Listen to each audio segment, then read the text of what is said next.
Salut, je m'appelle Laure, j'habite en Corée.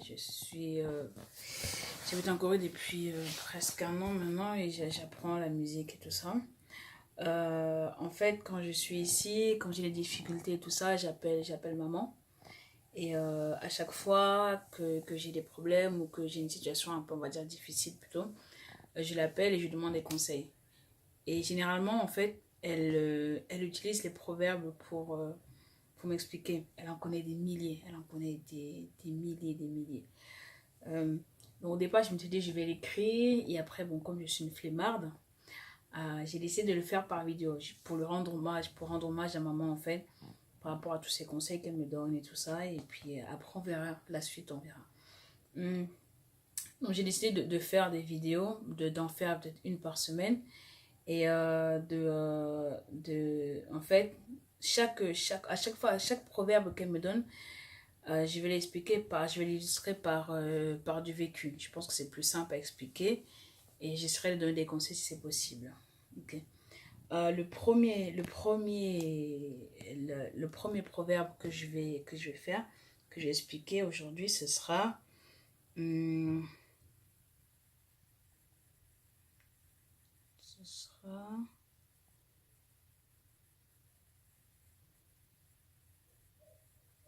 alors, elle dit, le fruit que tu manges est bon dans ta bouche et non dans celui de l'autre. Ça veut dire que personne ne peut t'aimer plus que toi-même. Au départ, elle disait en fait, personne ne peut t'aimer plus que toi-même. Le fruit que tu manges est bon dans ta bouche et non dans celui de l'autre. C'est toi qui sais ce qui est bon pour toi. Est-ce que ça vous parle? Oui, c'est vrai que quand on a quand par exemple j'ai décidé de venir en Corée, j'avais regardé une émission et après je me suis dit bon ce serait bien d'y aller parce que voilà on va dire que la renommée et la façon de penser des gens en fait quand, quand j'ai vu l'émission on parlait de la Corée avec le travail le travail qu'ils ont les étudiants comment ils travaillent dur ils étudient vraiment sérieusement. Donc, on va dire, la réputation, c'est le mot que je cherchais. La Corée a une très bonne réputation à l'extérieur par rapport à leur sérieux dans le travail. Donc, je me suis dit, ah, ce serait bien d'y aller parce que d'ici 20 ans, la Corée sera un grand pays et il y aura du monde. Donc, c'est mieux d'y aller avant. J'avais pensé ça, mais finalement, j'en avais discuté un peu avec les amis. Certains disaient oui, c'est bien et tout, d'autres, voilà, c'est compliqué, tu parles pas la langue, tu connais absolument rien, tu n'as jamais mis les pieds, de partir là-bas comme ça, c'est, euh, c'est pas facile, donc c'est très risqué. Donc, j'ai mis des années avant de décider de... J'ai mis des années avant de vraiment venir en Corée. Comme j'ai mis des années avant de faire d'autres choses. Tu vois, parce que avant, je me disais non, ça se fait pas. Est-ce que c'est vraiment bien pour moi et tout ça. Et finalement, quand j'ai fait mon master, au moment où je faisais mon master 2 à l'IAE de Lille, j'ai intégré Samsung. Tu vois, comme je m'étais dit, bon, si tu veux travailler en Corée, ce serait bien de quand même voir si tu es capable de travailler dans un environnement coréen. Parce que c'était vraiment super difficile. Et j'ai dit, avant ça, bah, postule d'abord en France et puis dans une entreprise coréenne. Et puis tu verras si le rythme te va. J'ai eu la chance, il y a des circonstances qui ont fait que voilà, j'ai réussi à entrer chez Samsung. Je me suis dit, bon, tu travailles pour 6 mois, ensuite tu économises l'argent et tu pars en Corée avec. Finalement, je suis restée plus de 3 ans et demi.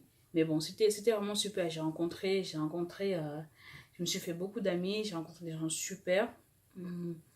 Et je me suis fait aussi une amie coréenne qui m'a montré le centre culturel coréen.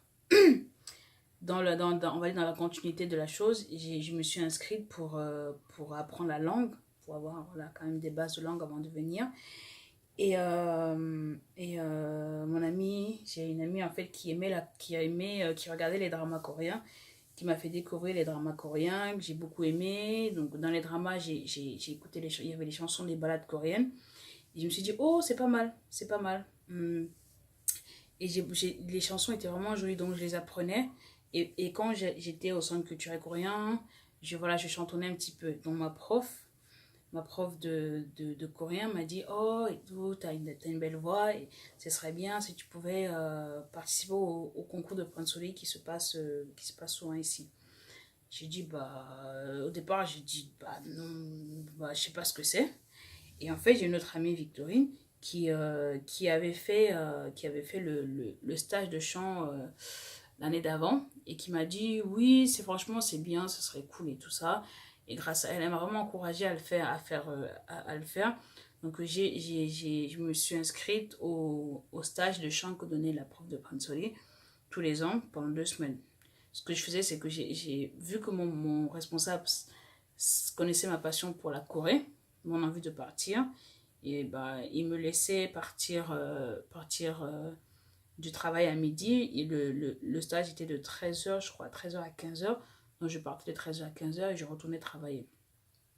Pendant le stage, j'ai rencontré ma prof et pendant qu'elle chantait, j'ai vraiment adoré sa voix. Et je me suis dit, voilà, je vais vraiment y aller. Ça a été vraiment le déclic qui a fait que je prenne la décision de partir en Corée. Et je me suis dit, j'ai envie d'apprendre le pansori. Donc, à partir de là, j'ai commencé à mettre les choses en place à préparer le voyage et tout ça. J'ai eu, on va dire, le soutien de mes collègues de chez Samsung et de chez Coca-Cola. Vraiment, des soutiens que je ne peux pas décrire. Et je suis enfin arrivée en Corée. J'ai discuté avec ma famille, avec mes amis. Bien sûr, il y a toujours des gens qui sont pas d'accord, qui vont dire c'est toujours compliqué de tout quitter, de tout quitter comme ça et de partir. Voilà, j'avais un travail, c'est vrai, j'avais mon studio, je faisais, mais j'avais le sentiment que voilà que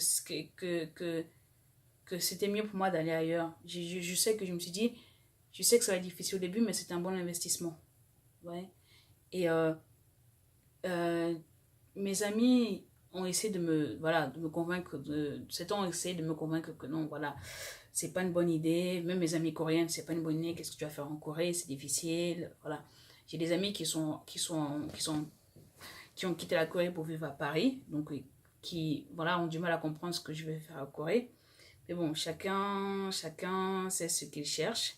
Et moi, au fond de moi, je savais que je pense que c'était la bonne décision. C'était une bonne décision qu'il fallait que je parte. Et finalement, j'arrive ici.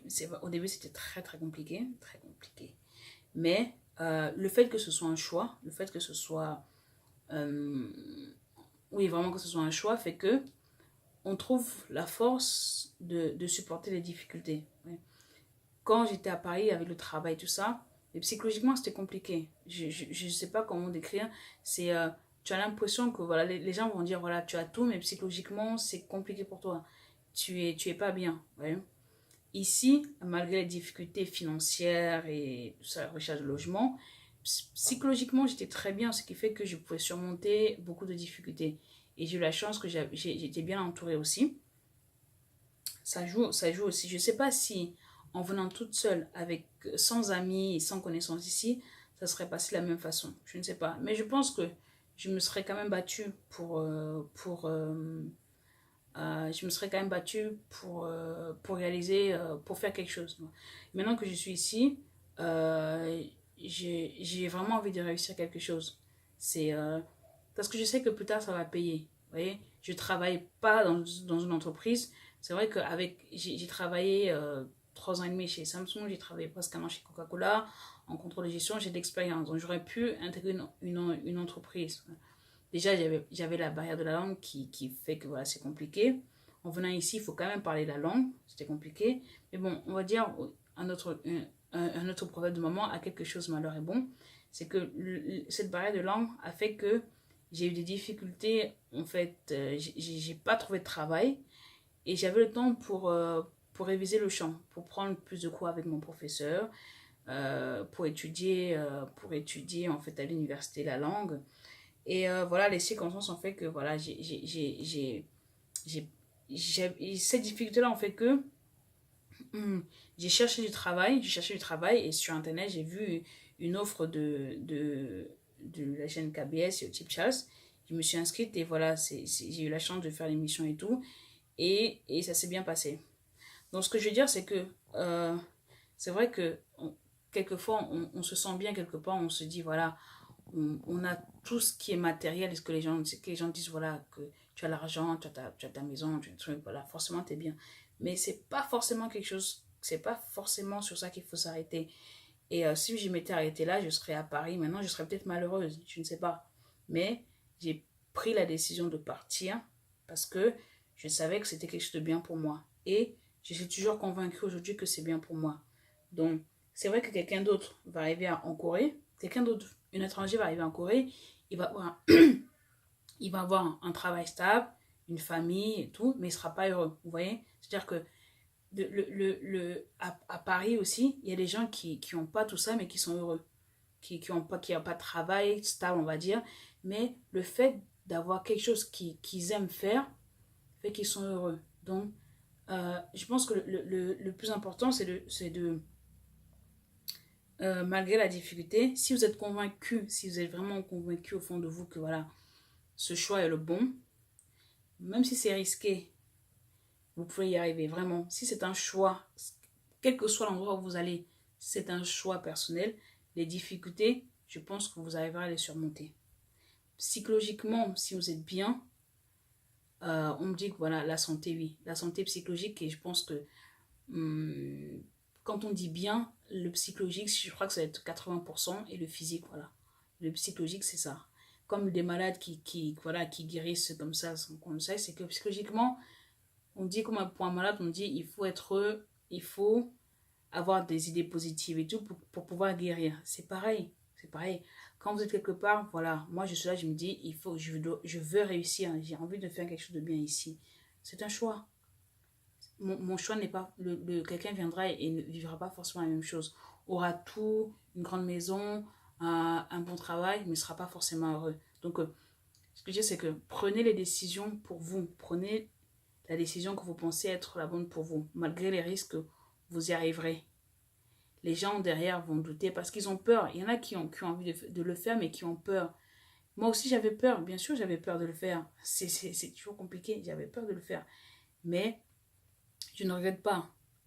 Même si, voilà, je ne fais pas d'extra. Je ne peux pas faire d'extra aujourd'hui parce que j'ai pas... Financièrement, c'est compliqué. Mais je suis bien. Et je sais que demain, ça ira mieux. Vous voyez? Donc, voilà. Donc, le proverbe aujourd'hui, c'est que ce qui est bon dans ta bouche n'est pas forcément bon dans la bouche de l'autre. Ok? Et il faut faire ses choix par rapport à soi-même. Et croire en soi, c'est vraiment important. Vraiment important. Ok, les amis. Merci, maman. Bye bye.